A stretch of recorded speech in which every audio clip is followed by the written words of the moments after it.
In a world where power and wealth define success, James Thornton had everything anyone could wish for. An immeasurable fortune, global companies, and an empire he built through effort and determination. But deep down, something was missing. When death knocked on his door unexpectedly, James was confronted with a harsh reality.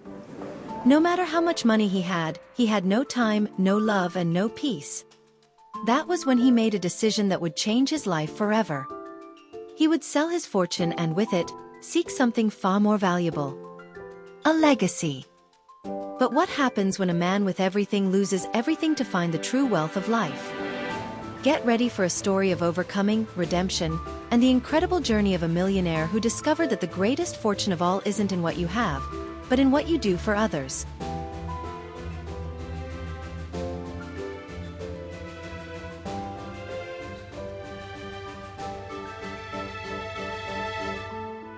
James Thornton, one of the richest men in the world, had always believed that money could solve any problem.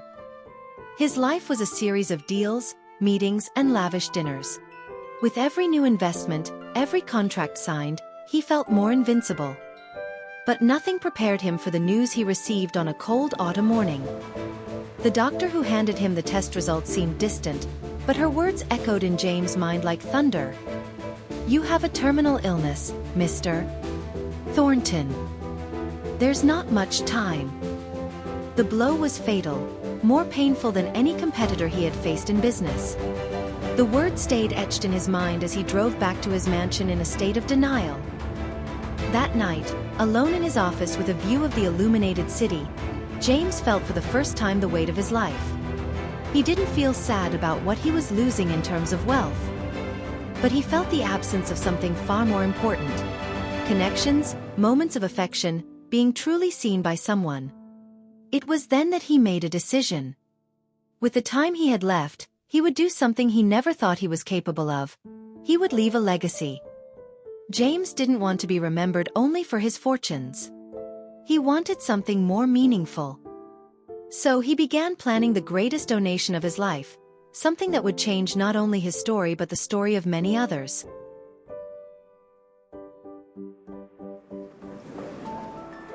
James' first donation was an act of courage, but also one full of doubt. He chose an institution that fought for the education of underprivileged children, something he had always believed to be the key to a better future.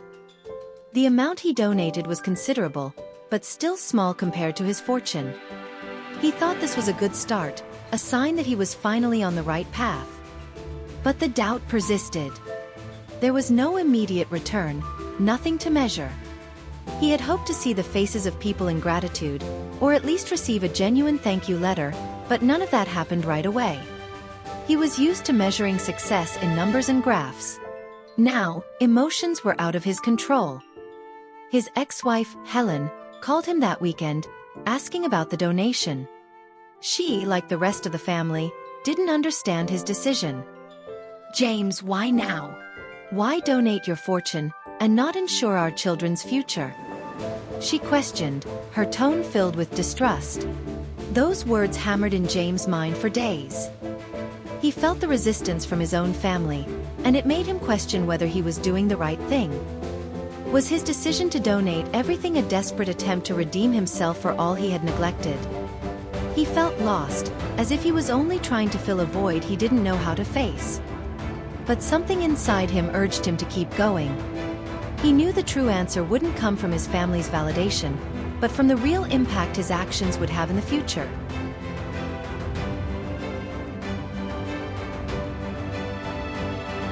The resistance from his ex-wife was just the beginning. As James began to distribute his fortune, the conflicts intensified. His business partners were concerned. Some of the major investors in his company directly told him, "You're throwing it all away. This isn't a business, James. It's not going to result in anything." Those words echoed in his mind during sleepless nights, but he couldn't find the strength to turn back. He had already started, and there was something inside him, a quiet voice, urging him to keep moving forward. Isabel, his lawyer, was the only person who supported him unconditionally. She helped James organize the donations, choose which causes would have the most impact, and make sure he could see the effects of his actions. Isabel became more than a legal advisor.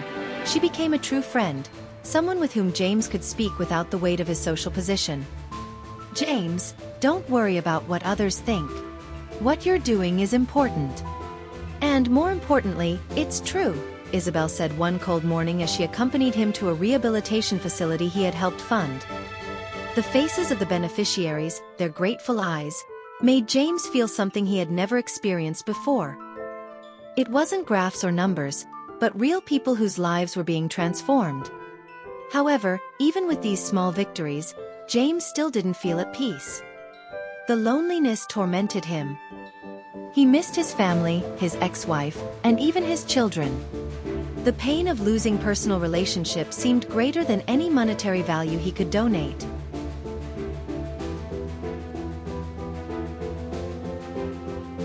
The pressure began to weigh even more heavily. James realized that, although he was giving away his fortune, he was doing so from a distance. He felt that the real change wasn't just in donating money, but in the people with whom he should have connected throughout his life. The turning point came when James decided to try to reconcile with his ex-wife. He reached out to her, not to discuss the past or relive the difficulties they had faced, but to seek something deeper: reconciliation. "Helen, what's left for me now is what I can still do for us and for our children," he said, his voice filled with regret. Helen was skeptical at first, but over the following weeks, they began to rebuild their friendship. There were no more accusations, only the genuine desire to redeem what had been lost. For James, that was one of the greatest steps in his journey. He also began to grow closer to Isabel, who had always been by his side, and from that friendship, something stronger emerged. Isabel challenged him to be a better person and made him reflect on the choices he would make in the future. With his ex-wife and Isabel by his side, James felt stronger. He began to realize he wasn't alone, that human connections were, in fact, what he needed the most now.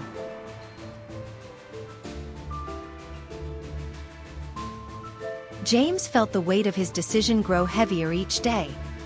The donation of a large portion of his fortune had already been made, but he knew the greatest test would come when he made the decision to make the largest donation of his life: a charity fund that would benefit thousands of people around the world.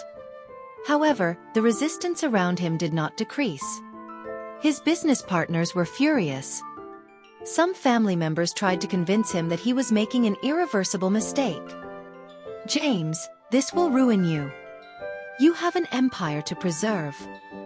The confrontation reached its peak when his greatest ally in the business world, Edward, the head of security who had always protected him, took a stand against him. "I've protected you my whole life, but I can't support this. You're ruining yourself, and everyone around you will suffer." James felt the impact of those words, but he did not back down. He knew it was the moment of truth. What really mattered? Isabel's words echoed in his mind: "What you're doing is important. And more importantly, it's true." It was when James found himself facing an irreversible decision: follow the advice of those around him or continue with his mission. He decided he was no longer afraid of loss. He had lost what was most precious, time with his family and friends, but now he was ready to let go of the remaining part of his fortune for a greater good. The donation was made. The great transfer of wealth to charity took place, and the impact was immense. James didn't know what the future held, but for the first time in his life, he was at peace with his decision.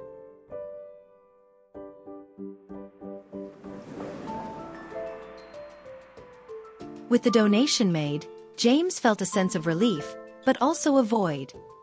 He had sacrificed what remained of his fortune, but money no longer mattered to him. The following weeks were challenging. James faced criticism from many, but also felt the support of others. His journey was far from over, but he had already started to realize that his greatest victory was not in the numbers, but in the people he helped. He began to actively participate in the organizations he supported, feeling inspired by the stories of the people whose lives were being transformed by his actions. Every life he touched gave him a new sense of purpose. Even without material wealth, James found a deep sense of fulfillment. The greatest sacrifice was dealing with the impact of this decision on his personal relationships. His friendship with Isabel grew stronger, and she became his main ally in this process of self-discovery. They began to see each other in a more intimate way, sharing the highs and lows of their journeys. James finally understood that true wealth was in the people with whom he was building new connections. He reconnected with his ex-wife and children, something he had never believed was possible, but now it seemed to be the most important part of his life.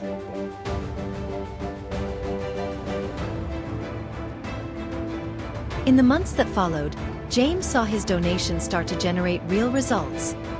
The charity organizations he had funded were growing, and many lives were being changed. He no longer worried about being remembered as the richest man, but as the man who made a difference in the lives of others. In a fundraising meeting, where he met other philanthropists, James was certain that the decision he had made was the right one. He had found a new purpose in life, one that made him feel more alive than ever. However, the greatest reward was something he hadn't expected. Last Christmas, he received a thank you letter from one of the children his donation had helped. In the letter, the child wrote, "You didn't just give us money. You gave us hope. You changed our lives." These words marked the true end of James' journey. He knew that, although his fortune had disappeared, he had left something much greater, a legacy of love, generosity, and change. James Thornton was no longer just a billionaire. He was a man who had finally found the true meaning of wealth.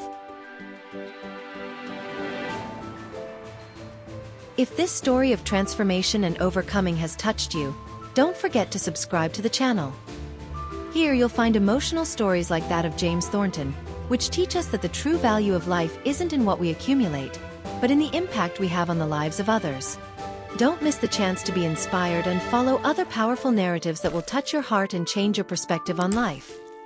Subscribe now and join this journey of stories that make us reflect and believe that sometimes the greatest wealth is in our own hearts.